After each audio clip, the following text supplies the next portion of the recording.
I don't want you to believe me. I want you to investigate what I say. Because You know what I'm I'm going to be saying? liberated from your findings. Yes.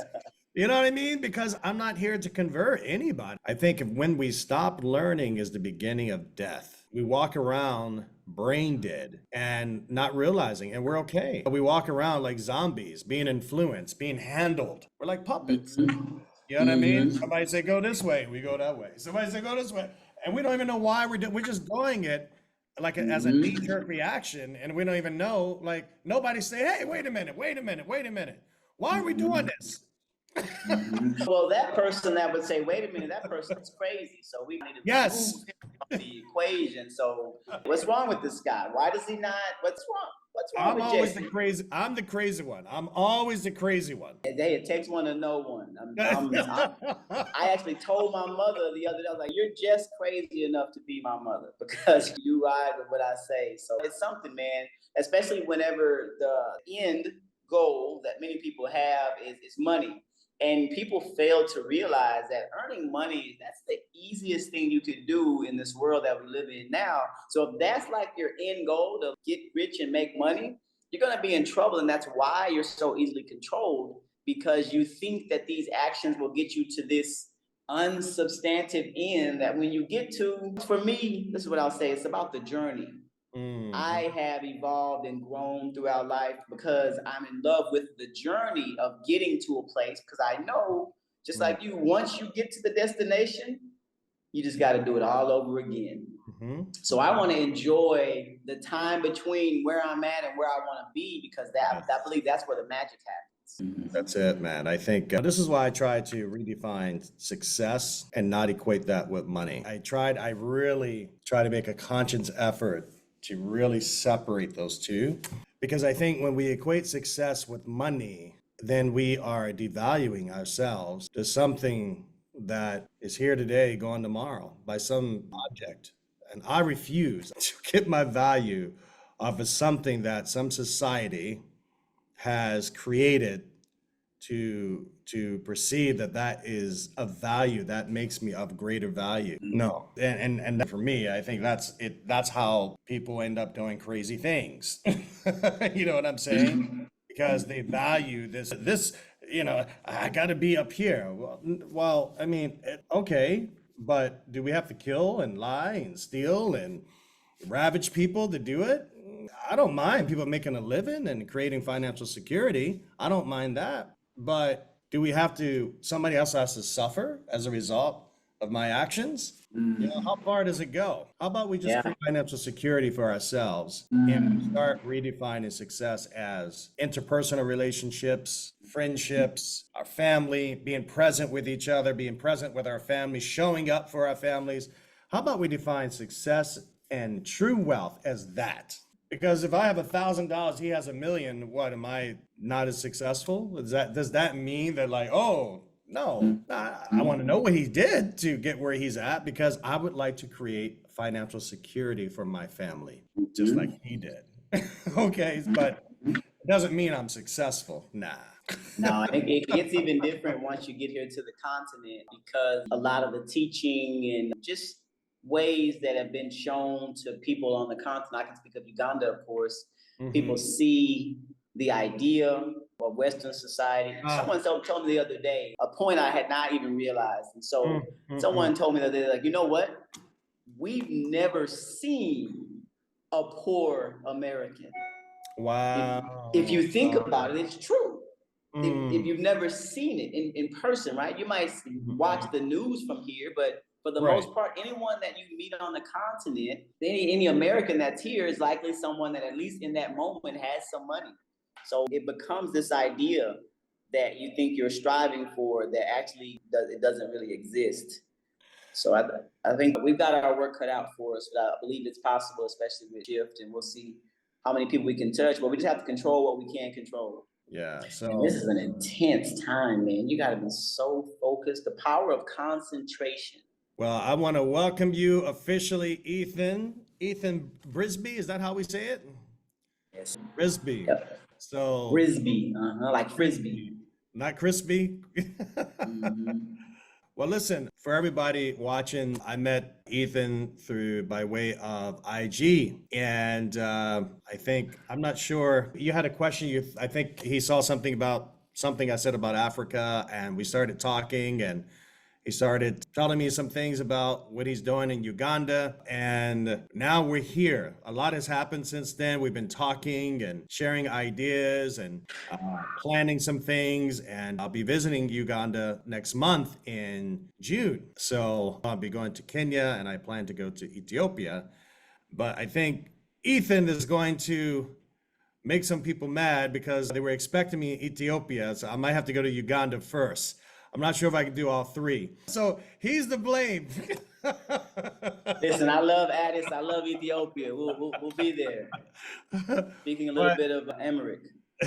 but listen, the powers that be, the universe has pulled us together, and quite it was funny because I thought I thought he was from Uganda. And as I was talking about the people from the diaspora, he had to chime in and tell me he's actually a Texan. I'm like, what? So he's from Texas. Were you born and raised in Texas? Born and raised in Texas. Born and Oh raised my in goodness. Bryan, College Station, Texas. I'm an Oh Aggie. my goodness. Wow. Yeah. Wow. And so Ethan, he has an interesting story. I've heard a little bit about it.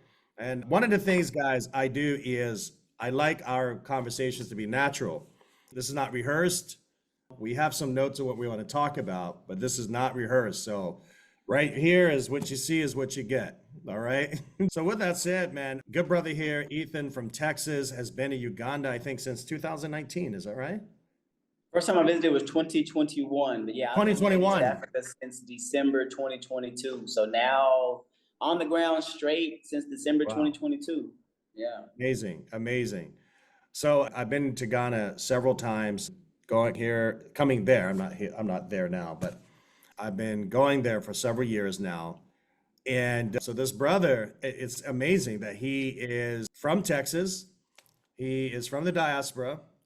And just to see somebody else from the diaspora doing work on the east side of Africa, I've been on the west side. West side. Hey, I grew up off East Martin Luther King Street, so you Oh know what my I mean. God. I'm just keeping it funky. I'm just keeping it funky.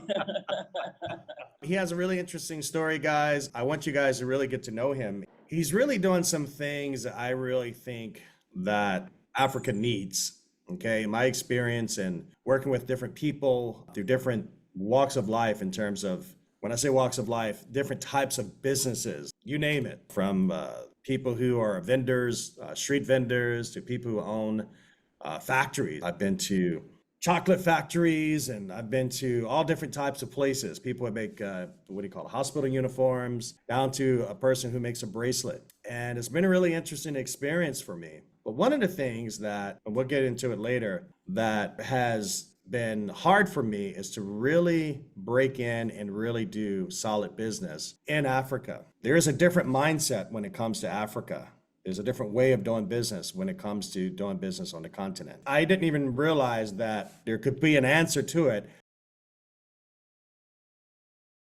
I just felt like, you know what? I just got to navigate through this. This is culture, right? So anyway, we'll get into that later. But one of the things, Ethan, you tell me what you did in Texas. You were telling me you were working with the county in some sense there, right? Yeah, I spent when I first finished college. I came back home to Bryan, Texas. I spent about a year working with the Council of Governments at the Affordable Housing Corporation. There you So go. I would help first-time home buyers. Ran a couple of single mothers type of home buying workshops and things like that, getting people down payment assistance from the Department of Urban Affairs. Wow. So I did that for about a year, but then I branched out and started my consulting in real estate. So I did some revitalization projects, was appointed to the Planning and Zoning Commission. So I was spent, I'd say, the first 5, 6 years out of school after I got my master's degree, just home, thinking I'd be a hometown hero. And that sort of ran out around 2018. Spent a little time getting some clarity about what to do next, and teaching was the thing. And so I revisited Shift, which was something I'd created almost a decade earlier. Gotcha. And before we get into shift, that's what I was alluding to earlier, guys. But this guy, I mean, helping single moms, down payment assistance, these are big deals, guys. Let me tell you, in certain regions throughout the US, as we know, there is a lack of home ownership. And being involved in a program, especially with single moms, which are always near and dear to my heart. I'm a product of a single mother, okay? Helping them to obtain wealth, or I'll say financial security, right? Through home ownership is a big deal. It's a big deal. It's a game changer, guys, that really will change people's trajectory in terms of their financial security when you have home ownership, right? One thing that we're not running out of is land and houses, right? And they're not making any more. So I think that when you can own a home, whether it's an investment or you live in it, is all an investment. It's always appreciating in value. And the redlining and all of those things, a lot of people in the diaspora missed out on a lot of those, how can I say it, Ethan? Those times back when a lot of other people were obtaining home ownership. They build a lot of financial security for their families to come, generations to come. And a lot of people in the diaspora missed out on that. Okay, because of redlining and all these different things. We had some self-inflicted type of setbacks, I think, in there too. I ran this initiative where we were looking to get ahead of some gentrification along the east-west Martin Luther King corridor back in my hometown. And a lot of us, we didn't recognize the inherent value or the trends of the area being revitalized around downtown. And this is what leads to that word that so many people love to use, gentrification, because whenever it was time to be buying and adding value, we just only wanted to buy our dream home out in the suburbs somewhere and overpay for it. I ran into a lot of that. First-time home buyers wanting to just buy their dream home. And I think we have to understand the house filtering process. Get a starter home or even a home where you need to add some value. It's been a few years since I've been in this space, but what is it, 201k, things like that, where you can have your repairs cooked in and things. Yeah. It's an yeah, those are programs we tried to help people get in on. So I just want to add, there was some self-inflicted wounds where we have to be willing to get into a starter home if that's what's going to get you there. And in 5 years, sell it, take the equity, and get into your next home. I love what you just said about that, self-inflicted, because we have to bear some responsibility on that as well, right? And I think that one of the things that, for lack of planning, lack of coordination, guys, in a lot of these areas where we call it gentrification, right? It's amazing because when it's happening, and it's funny, even in the industry, they call it gentrification. I mean, I talk to professionals all the time, and we know when an area is being gentrified, right? Guys, there's ways to control that, right? You can build CDCs, you can create a REIT in where people are buying directly from a fund or a REIT to make sure that we are getting fair pricing for these houses, right? Or we can make the investment ourselves. There's so many things. We're not going to get into all that. We'll talk about that another time. But guys, things don't always have to be just because it's happening. It's like, oh, it's happening.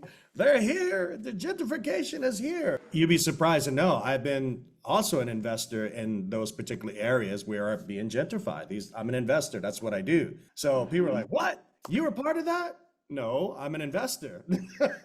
I'm in business to make a profit. Right? But I got to tell you that a lot of the conversations that I've had with people, I said, look, guys, there's a way to do this. A lot of people are letting go of their houses for pennies on the dollar. And I'm like, their land. Guys, this, once we are done with it, is worth close to $300,000, but you're letting it go. All of you guys are letting it go for $30,000 and $50,000. As an investor, it's not my job to tell you how much this is worth, right? Now, that's after repair, once we've made all the repairs, but we need to educate ourselves. We really lack education when it comes to these things. And I think that's ignorance. When you're ignorant, you don't know what you don't know, right? Me trying to help, a lot of times nobody was interested. Nah, we're not doing that. Nah, we're not doing that. And so that's a whole nother issue. But this is the reason why these things keep happening. Lack of coordination, lack of unity.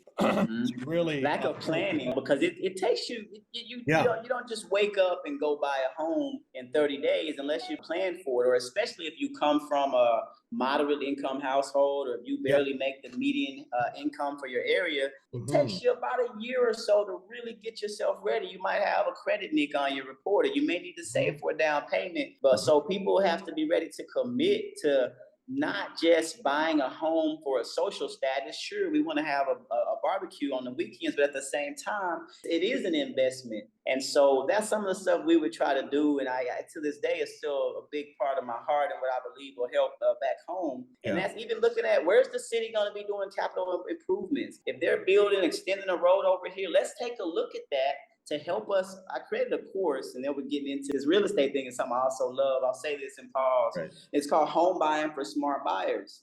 And I really never commercially marketed it, but I put some good time and effort into it. And basically what it does, it makes you what I call a smart buyer. Not just looking at the idea of being a homeowner and the status, but understanding your mortgage payment, understanding the appreciated value you can capture, understanding adjacent land uses and things of that nature. So there's still a lot of work to be done there. Absolutely. There's so much we could talk about, but I want to tell everybody where you went to college. Tell me where you went to school, brother. Oh man, you can always tell a Morehouse man.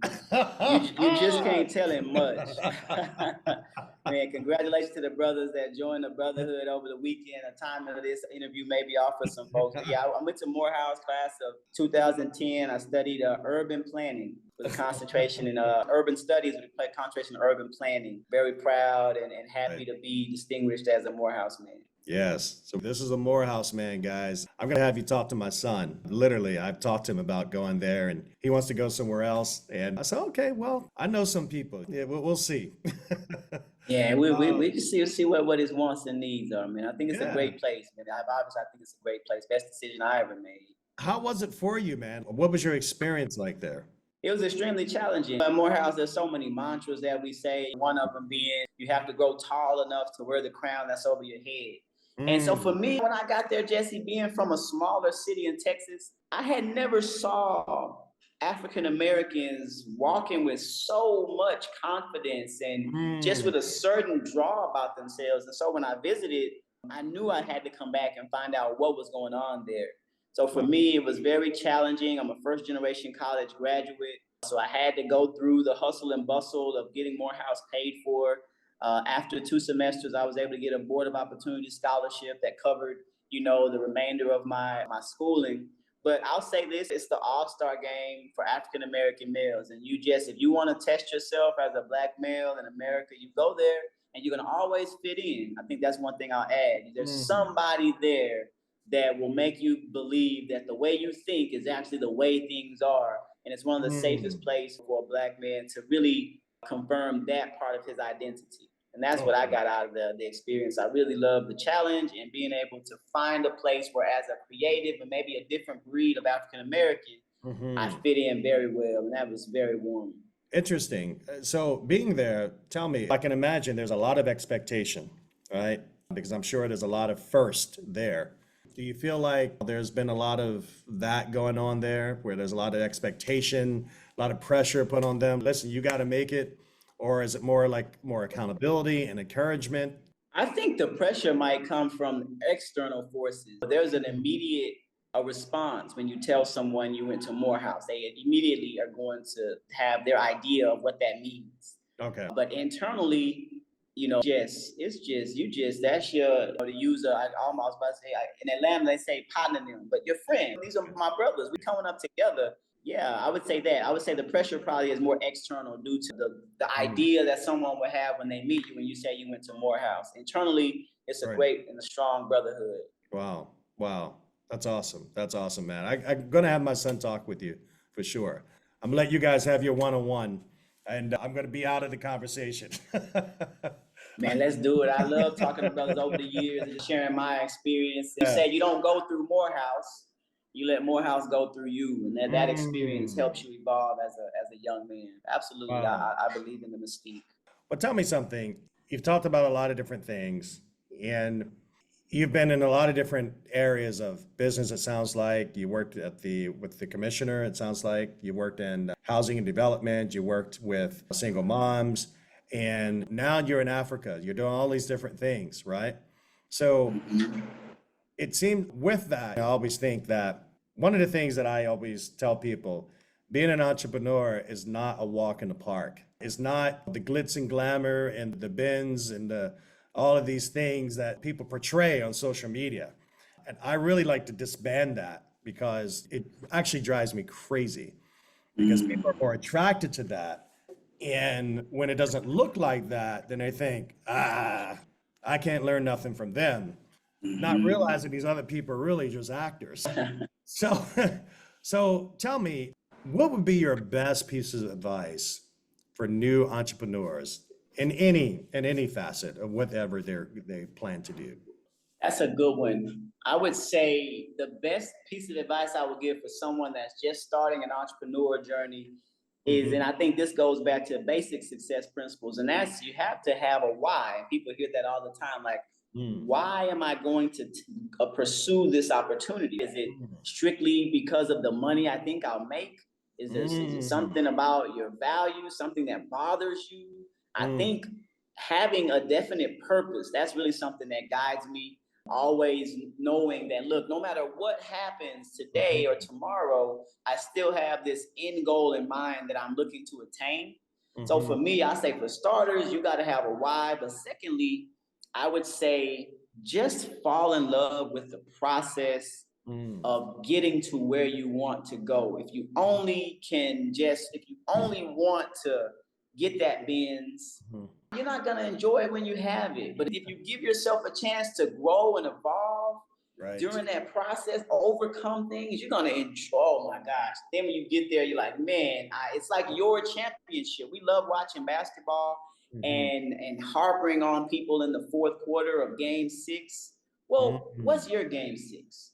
What's your NBA finals? That's how I think you should approach entrepreneurship, especially with the Mm. mindset of a champion. No matter what happens, you have to know you're going to win. Mm. I love that. I love that. And sometimes, even in our communities, we're so happy when somebody makes the basketball team. And these things are fun, right?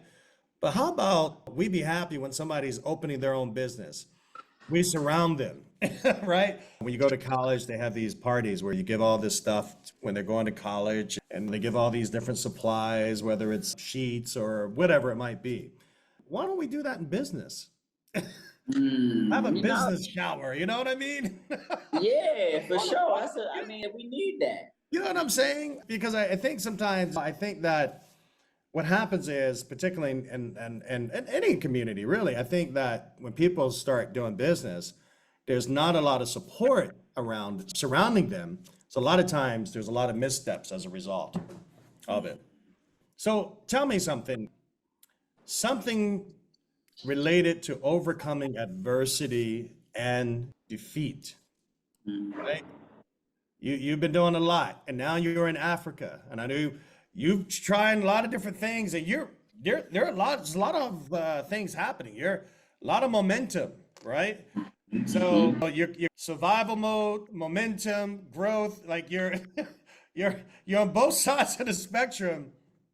Tell me, how has it been for you coming from the US, going into Africa? Not everybody can do that, man. Not everybody can just jump on a plane and go to Uganda.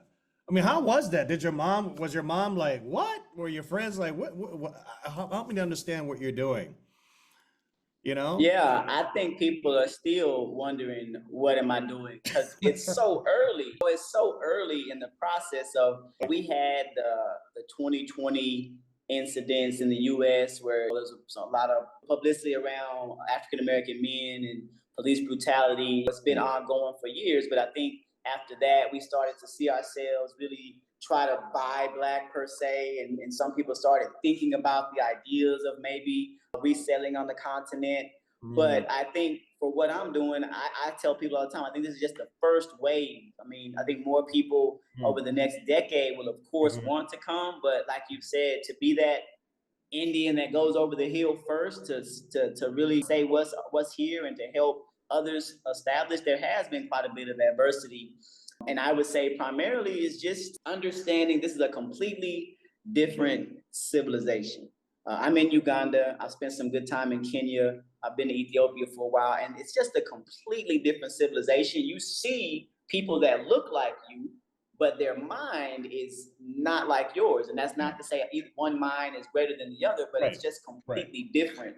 right. So I've had to balance quite a bit. For me, Jesse, the advantage comes in I'd already been an entrepreneur. I'd already been someone that had to hustle a lot to pay for college, to find my way when I first graduated. So had I just come from maybe 15 years of corporate structure to here thinking I could run and really find my way in this maze, it probably wouldn't have been a really good experience. But because I'm already used to having to make something shake and Mm, to make lemonade out of lemons, it's only made me stronger. And I think I'm as strong mm, as I've ever been due to that, which is why I say I'm surviving. But man, if you could peek around this corner and see mhm, what's the cards I got in my hand, mhm, it makes it all worth it. And that's why you have to have that why that I mentioned. You got to know mm, there's something bigger than you that's attached to mhm, what you want to mhm, do. And so that's what I would say to that. I mm. don't think I gave any examples of overcoming adversity and defeat, but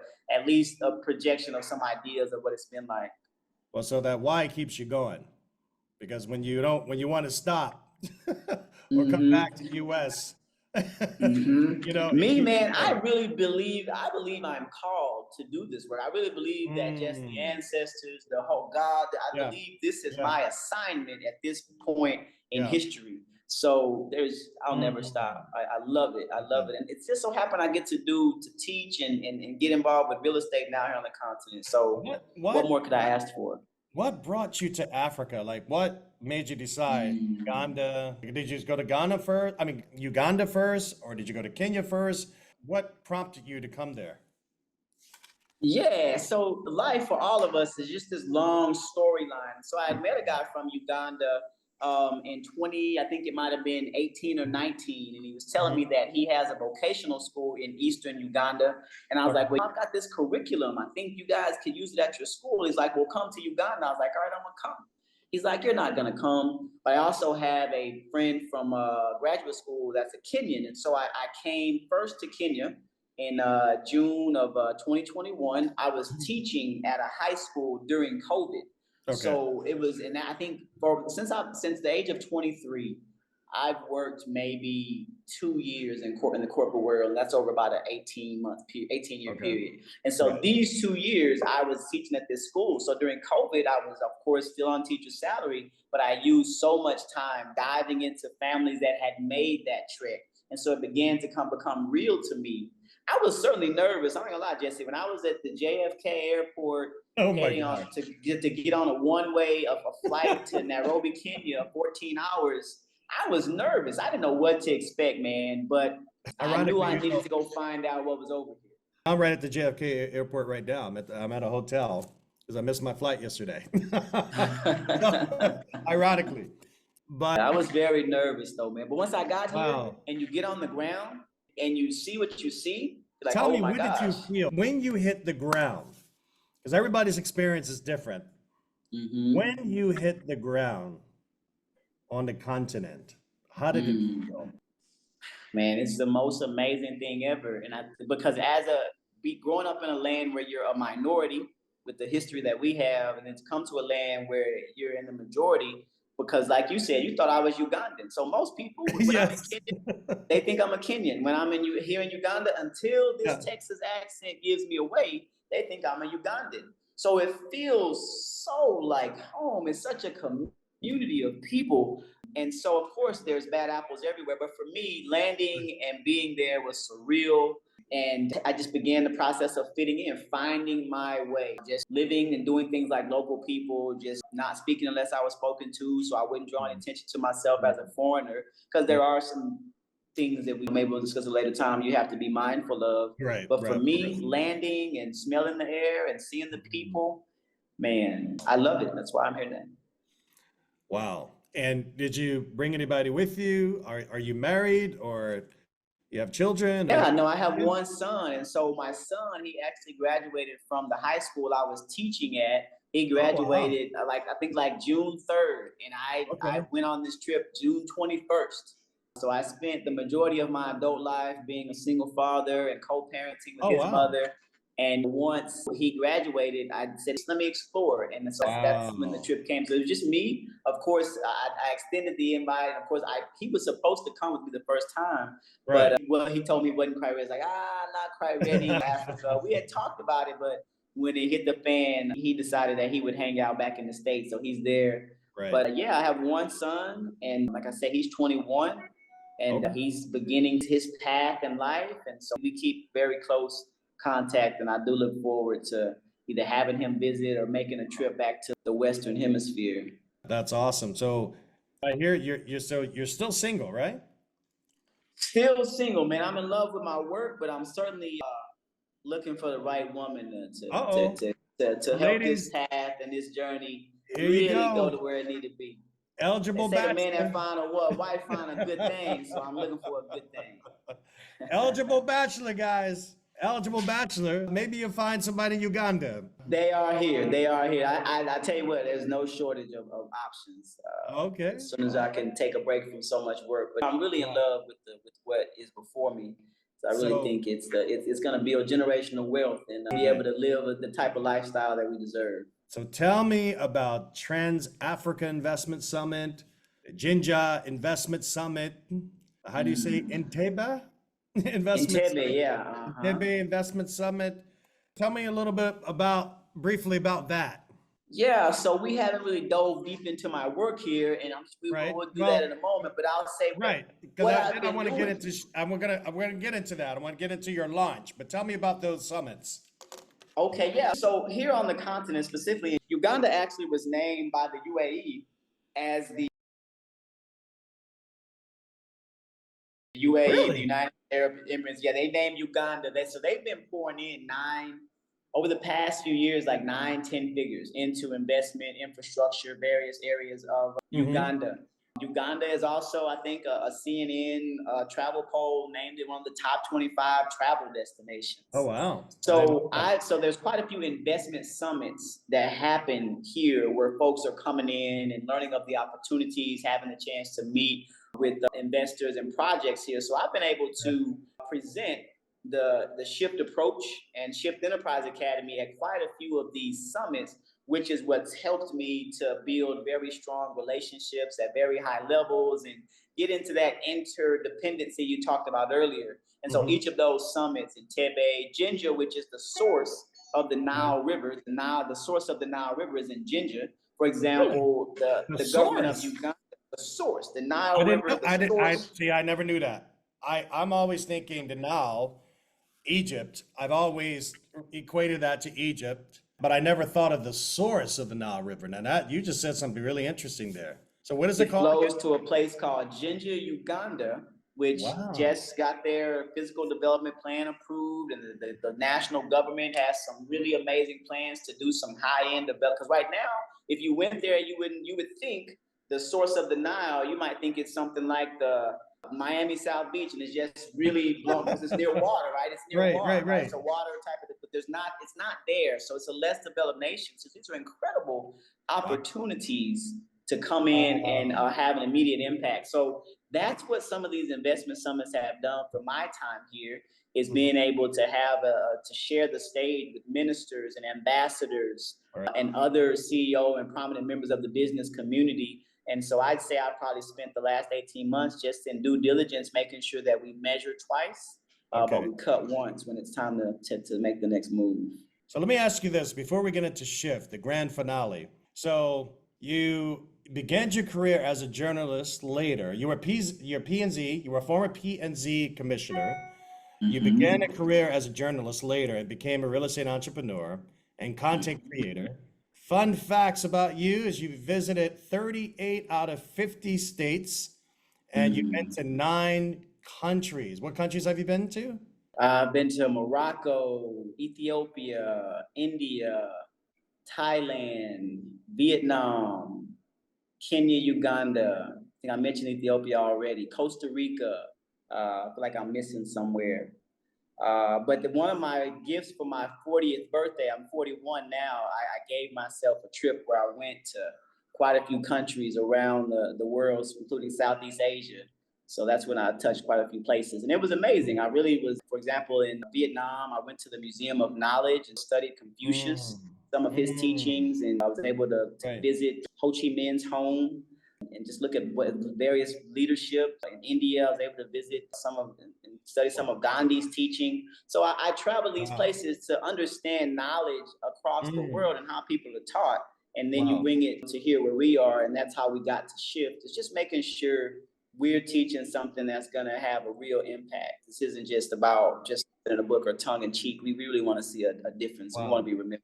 So, with all that said, now knowing that one of your careers was a journalist. Oh my gosh, this is intimidating. How am I doing? Am I doing okay?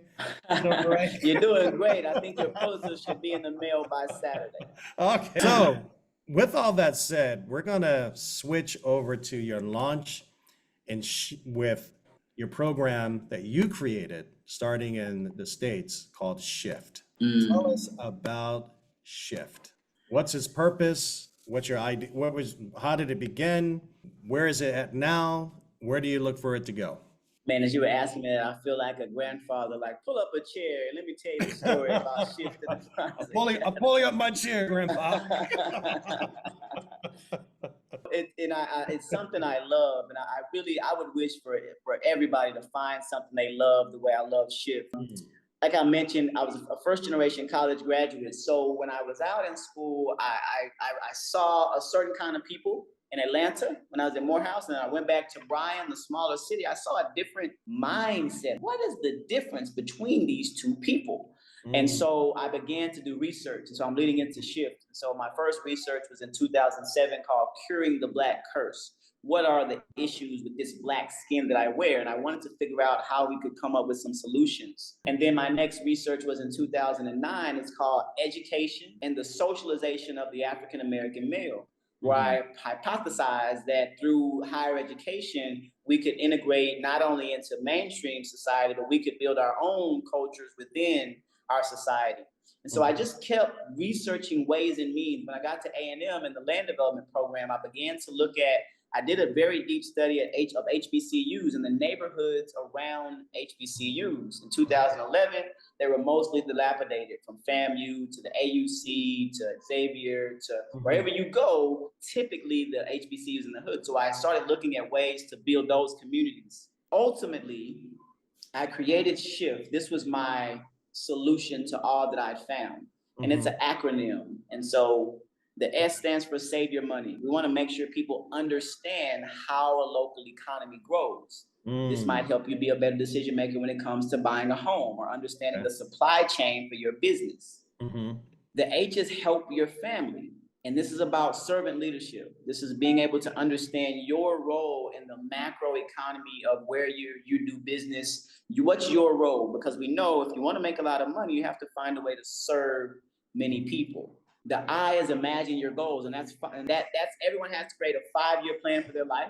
My life has been guided by 5-year plans ever since 2007 when I started this research. I actually created a 25-year legacy plan in 2019, and it's eerily close to what I've actually been doing. The F is follow directions, and that's about perseverance. You have to be able to stick through what you said you were going to do, even when you don't feel like you felt when you said it. So we teach various principles and mindset and skills around persevering, even when times get hard. And then finally, the T is thinking accurately. So many African Americans and people here on the continent, we don't think accurate about our identity or what's possible for us. We allow the glass ceiling above our head to define us rather than the crown that's above our head. So thinking accurately is about rising above petty thinking. It's about going beyond the propaganda that may limit your being. And so that's the Shift approach and the history of it. And I'm sure maybe I'll add a thing or two in a moment, but that's what Shift, that's the story of how it became for the most part. So interesting. You said some interesting things. We don't think correctly about ourselves. Could you expound on that just a little bit more? I think the world has changed so much in the digital age, especially that it's time that people are looking for how to be. Like often as a teacher, you find people think there's a rule book for what do I like. There's a rule book that says, what do I do when I log in to do a Zoom interview and I can't seem to get the audio to work? There's no rule book. You just have to figure it out. So I think when I say think about ourselves properly, I believe many people, whether they consciously know it or don't really know it consciously, many people are just searching for how to be. What do I do in a world like this? Because the world has changed so much. Wow, that's a very good point. In terms of shift, and you took that out of the diaspora, and that has helped many people. How does that translate into your work and your launch in East Africa? And how has it helped and where has it gotten things? Yeah, so back home, it was mostly about initially we would help young people pay for college, helping them shift their mentality about education. And Hmm. then later, of course, we talked about home ownership and Hmm. personal development. Hmm. But since I've been here, we've applied the shift approach, those same pillars, to early stage companies. We wanted because I realized here that most people have an entrepreneurial spirit, but people falter because you just simply again don't know how or a framework of your thinking. How does this thing work? So here we're in the middle of our fifth cohort. The way it works, the way we implement the shift approach is in the digital space. We have 5 weeks where you meet once per week. Hmm. Each week we learn one of the pillars and it's applied to a certain theme. When I Okay. first came here, it was called Launching into E-commerce. We were helping Okay. people understand how to leverage digital marketing and automation tools and AI and things of that nature. Right. Then this sprint, we're now implementing it through what the theme is capacity building. How are deals made? Everyone wants to have a meeting. Everyone wants to talk about how we could do business together. Excuse But me. I think one of the things we have to be able to do in building capacity is how do you write a letter of intent? What Mm. about a memorandum of understanding? Is there a closing date attached to this thing that we're saying we want to do? So what we're doing now is laying the groundwork for some of the basic principles that get people from where they are now to where they would want to be to build capacity eventually for export services. But for now, to make sure you're prepared to grow and take advantage of the supply chain where you operate. And so we've had, again, this is our fifth cohort. We have Mhm. about 100 members, and there's Wow. so much more on the horizon. Wow. And so we're working with businesses, changing the mindset and the scope of how they do business. Tell me, how has that been? I mean, have you helped anybody specifically in a specific business, a particular sector? Yeah, we have some success stories. We have quite a few success stories, and of course, everyone is at their own point of their growth progress. Because honestly, Jesse, I never intended to do. Now we have this early stage incubator, and this I never intended to do any of that. I was just here to do the 5 week journey, but then people Right. just stayed around and came back for more. So I Hmm. just kept creating, and I love to create. So I was like, okay, y'all want me to create something, and y'all like it. I'm going to keep creating stuff. Okay. And that's one of the things you'll get from as an African American on the continent. You'll get that love for some of the things you may be able to do. But I would say specifically, I can name at least the winners of our pitch competitions. We've had 3 pitch competitions. We'll have our 4th on June 19th this year. The Okay. first winner is a gentleman named Joel Oumo, and his company is called Zebraville. Okay. Zebraville was just an idea when he came to us. Since he's launched, he now has had partnerships with some of the larger businesses here in Uganda. Safe Wow. Boda is one of those. That's the Uber of Uganda. It's called Safe Boda. He just Oh, recently got okay. a contract with Parliament. So Oh, this wow. is one of our number one success stories. And he has a media company. He does Oh. video editing and branding. Katabu Books, a gentleman from the DRC, Mhm. he won our spring 2022 pitch competition. And so Mark has now published, I think he's published 2 books of his own, and he's helped Mhm. a couple other authors publish books as well. But what he ultimately wants to do is provide translation services for various books into local dialects, Mhm. because otherwise, folks, not everyone speaks English. So part of what Katabu Books wants to do is make sure that the proper literature is available in local dialects. And the Okay. last one I'll add is Yvonne Kiambi. Yvonne, I met her actually. I did a guest lecture at Jomo Kenyatta University in Nairobi, and she's in the real estate program there. She won our pitch competition for her idea, which is an interior design company. She does this work virtually now, Mm. and she's able to shop for folks, provide them their mock-ups, all in a virtual space. And we have quite a few others I could go on from, whether it Wow. be agriculture, to environmentally friendly projects. And we just onboarded 22 new projects that I'm vetting now and Oh taking my these gosh. project leads through our process. Yeah, I got plenty for you, Oh, Jess. so help me to understand something here. So prior to these people going through your program, they started at one place and now they're at another, and they seem to be growing. That's pretty amazing. You took them from one spot to the other. Like, what has it been? A Texan coming in to a place like you are in East Africa, different mindset, different culture, and implementing a system like that, was it challenging or were people receptive to it? How was that for you? How did the people respond to that? And did they see the need for it? No, that's a great question. And honestly, I would start by saying I've just been endowed, I believe, with the skill set that would be required to do what I'm telling you. I'm able to speak well. I'm knowledgeable about certain things. I've been through trials and errors and ups and downs. I look like the people here, being an African American. So a lot of barriers were already broken down, and I just had to come in and have confidence and faith in what I'd created. Okay. And absolutely, it's been welcome. People, because one people that I know, and specifically in the East African community, are very, very hungry. And so I'll tell you what really let me know this was the place to be. Because as I mentioned, I had been doing shifts in the States, paying for college, some home ownership stuff, but I put it down and was just really focusing on doing some real estate rehab projects. Okay. But when I visited Uganda to visit the vocational school, it was during COVID. So the school was locked down, but my friend said, look, I'm going to get you on a radio show on Sunday. And I went on that show and I talked about shift, and I just left my local number and said, hey, if anyone's interested, give me a call. By the time I got to the car, I had over 30 missed calls, and my phone rang nonstop the next 3, 4, 5 days. Wow. And I was like, wait a minute, I don't actually have any value to give these people if I answer the phone. You know what I mean? Right. So that was in June. By October, we had launched our pilot program. I said, you know what?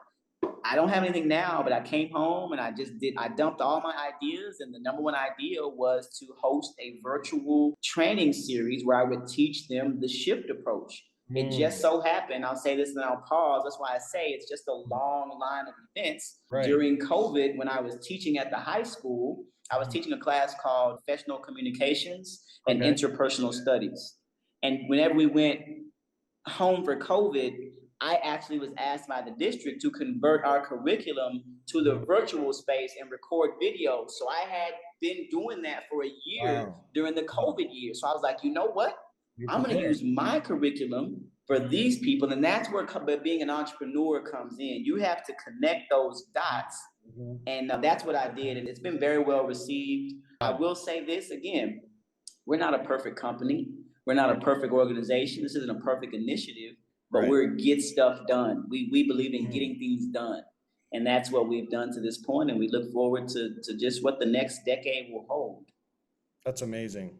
That's amazing. When I heard about this program, I was particularly encouraged, but I got goosebumps because I started to see that this is not only a good thing that you're doing, but it's a need.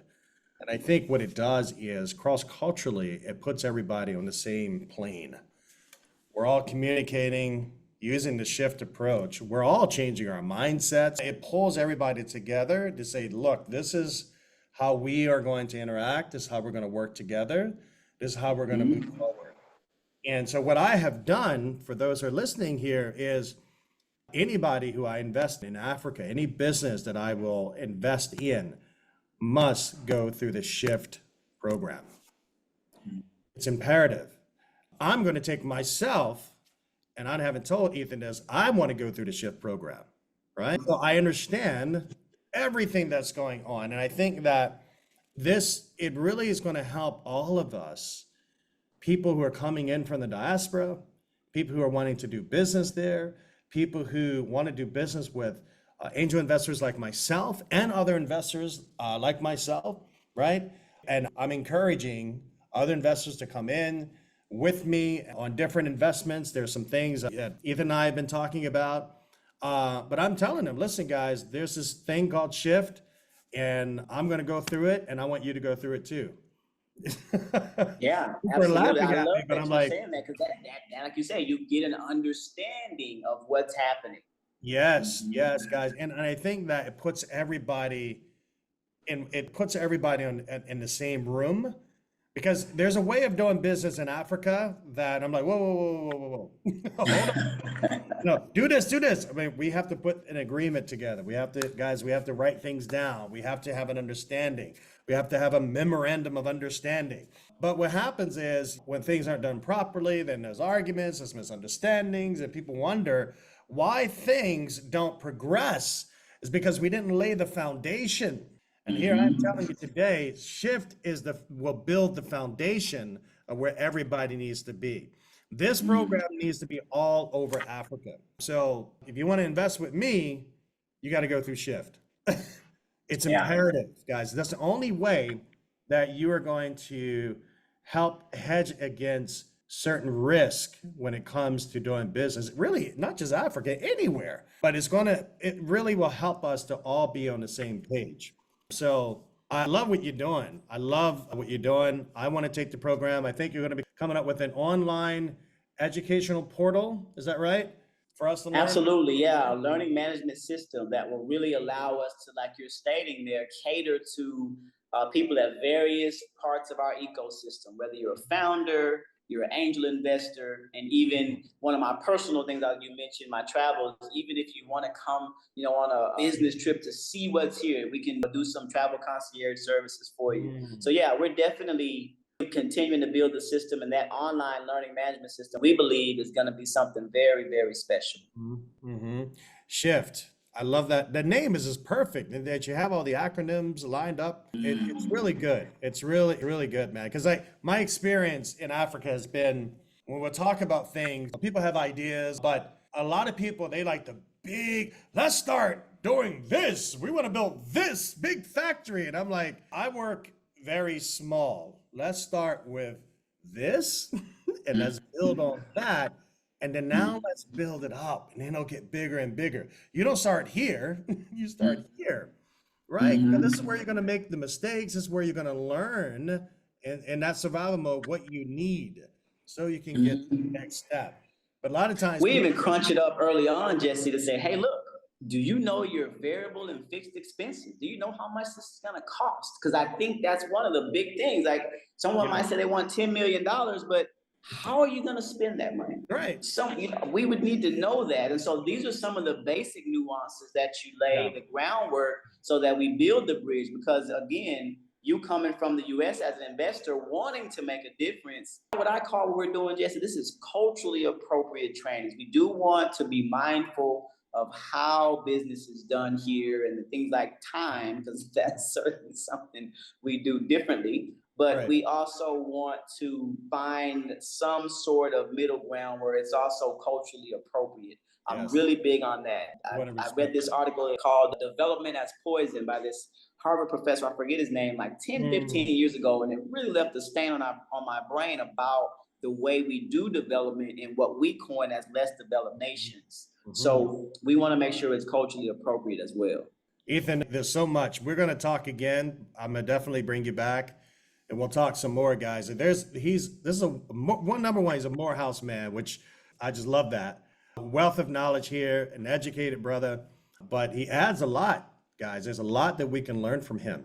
There's a lot here. One of the things, we had a conversation before, I'm like, it's funny. The way I have built my businesses and all these different things that I've done is not generally how most people do it. If you have somebody who like, oh, okay, what is your KPI? What is this? What is that? How do you measure this? Your business will go further, right? And I've been talking about that, guys. We're talking about the different stages of business. If you don't know where you are, you don't know where you're going. A brother like this will ask the right questions, right? When I started buying businesses, it wasn't because I had experience in buying business. I had no experience, not zero. It was an opportunity and I figured it out. And some businesses I bought flopped horribly because I didn't ask the right questions. But if I had Ethan, like, wait a minute, Jesse, before you do that, not so fast. I could have saved myself some money and headache, right? And so sometimes I think the mindset is we throw things against the wall. Let's see if it works, right? And I'm to hurry up and get it done. But this is what I mean, guys, having diverse people around you, having people who know different things, who even know more than you on a certain thing, right? You need people like Ethan, people like myself and others who have different assets that they can offer you to say, hey, guys, don't go down that road. That's not a good road. We don't always have to bump our heads against the wall to learn lessons, right? I said it before, there's a proverb says, learn from your elders so that you will grow wiser than them. What does that mean? I don't have to go with what Ethan went through because he went through certain things. He's going to be like, nah, Jesse, I wouldn't do that. And vice versa, right? And so as we teach one generation to the next, guys, this is how you do it. Why should they bump their head doing the same thing, messing up the same ways that we have already learned that that's not the best thing to do? How about we have new problems so we can keep elevating, right? So guys, just remember that in your journey, whether it's entrepreneurship, whatever you're going to do, whether you're coming to the continent. And we look forward to hearing more from Ethan very soon. And his app will be coming out soon. And that'll be a subscription-based program that he will be offering. Okay, so people in the diaspora looking to move, whatever you're looking to do, he's going to have different programs that he will be offering through that. So any parting words you want to say for us, Ethan? Yeah, I would just invite anybody that hears this, that their interest has been sparked, to visit our website, www.shiftenterpriseacademy.com. You can see our upcoming events. We've got a couple of information sessions coming up if you want to gain more insights around our programming, and join the mailing list, get our newsletter, things of that nature, just to help you keep getting smart on what's happening here. The only other thing I would add is this, Jesse, and that's that in this day and age that we live in, where we know the world is very much different, whether it be the new digital economy or whether it be the generation Xers and Yers and millennials and these kind of shifts. So we have to be willing to accept, we have to keep growing, we have to keep learning. We don't know it all. That will really cause you troubles if you don't allow yourself to have a growth mindset in this period of time we're living in. And that goes from 2 years old to 102 years old. Especially coming into a new society, be willing to learn. And I think that's a key element to what we need to solve the problems that face us right now. That's awesome. That's awesome. And I'll end it here, guys. And don't pretend you know. If you don't know, that's okay. Right? I have met and I've hired different types of people for different things. And they'll say they're the expert on this and they're this and that. And then you find out they really don't. They don't really have those expertise, guys. And this is what I mean by the glitz and glamour we see online, right? We got to be very careful because people sometimes are just selling us garbage, and garbage in, garbage out. I mean, it's sad, but guys, it's okay not to know.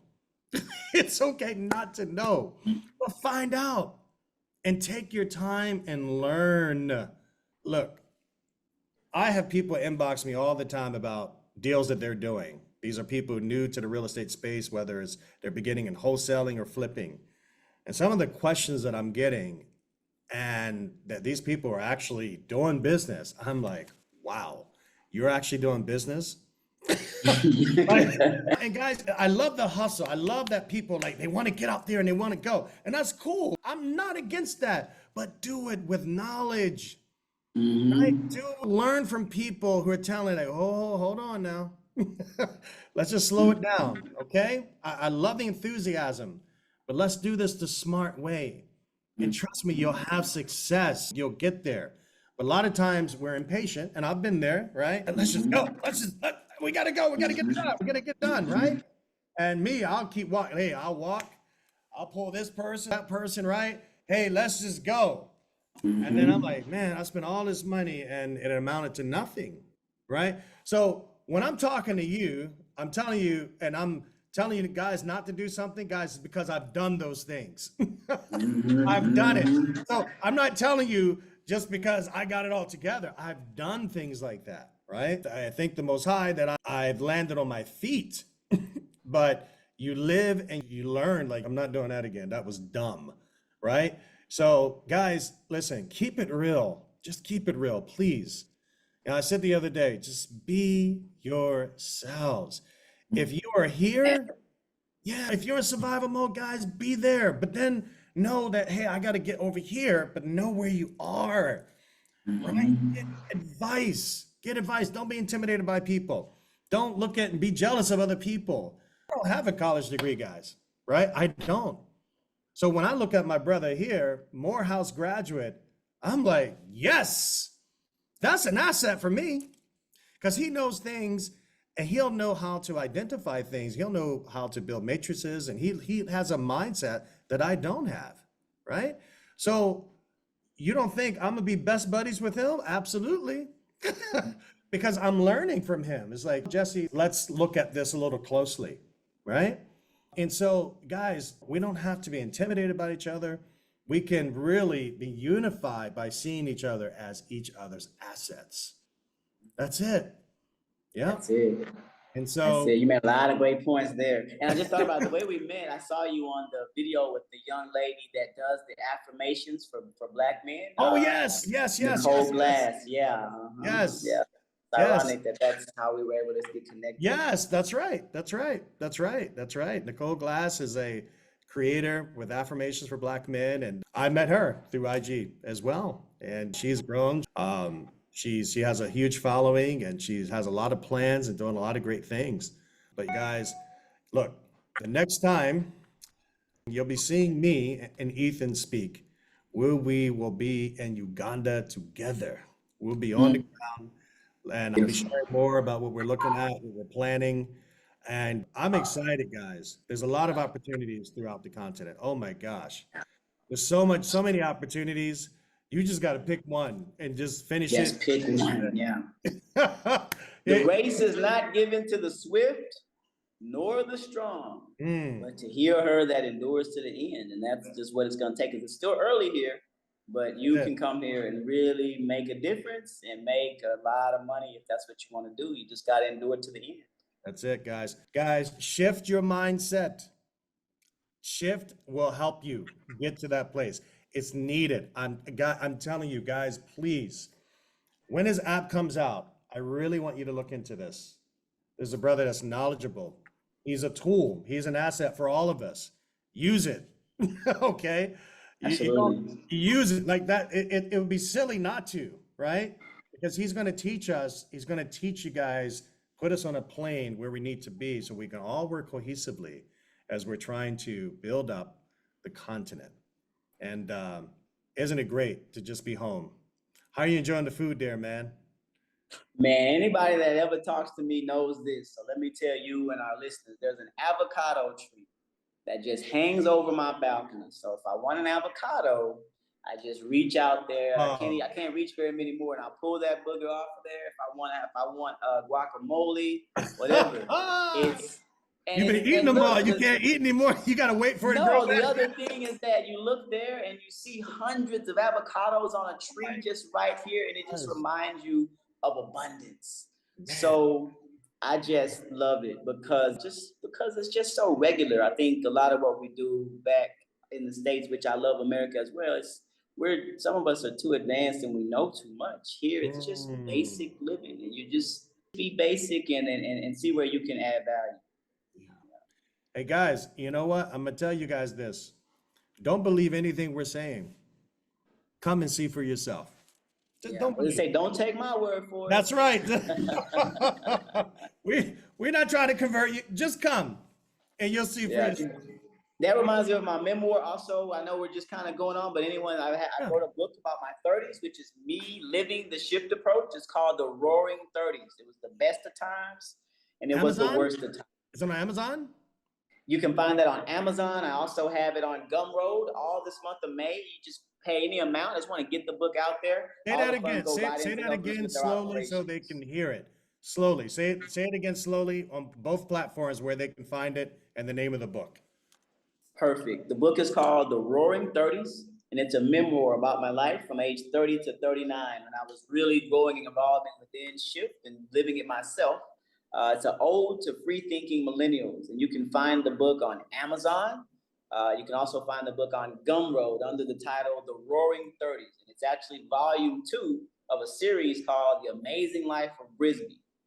Volume 1 is called 5 Proven Strategies on How to Pay for College, and they're both autobiographical. I just try to tell people how I did what I did in the book, because I know people need to know how to be. So I would encourage you to go pick up those titles. On Gumroad, you can get them as a bundle. So yeah, I think you'll love the books. I think that everyone that's read it tells me they love it. It's a page. What I tell you guys, don't sleep on this brother. Don't sleep on, and he's single too, guys. He's single. Ladies, I'm just letting you know, he won't be single for long. I'm just saying. Nah, not long. Once we hit this next milestone, I think it's gonna be time for us to put some. I'm telling you guys, See what we this can is do. a good catch. This is a good catch. So, my brother, I just want to thank you and for spending time with me today, and blessings to you. And I can't wait to meet you in person. And I'll be Mary. Mary, hopefully she'll be there as well. Yeah, Maria, she'll be around too. Yeah, Yeah, Maria. yeah. Okay. Uh-huh. Yeah. All Yeah, right. so we'll get the whole crew together. We've been having these conversations, and I already feel like we have a really big connection because you get it, and that's what you need to find for this kind of work. People that get it. Yes, absolutely, absolutely.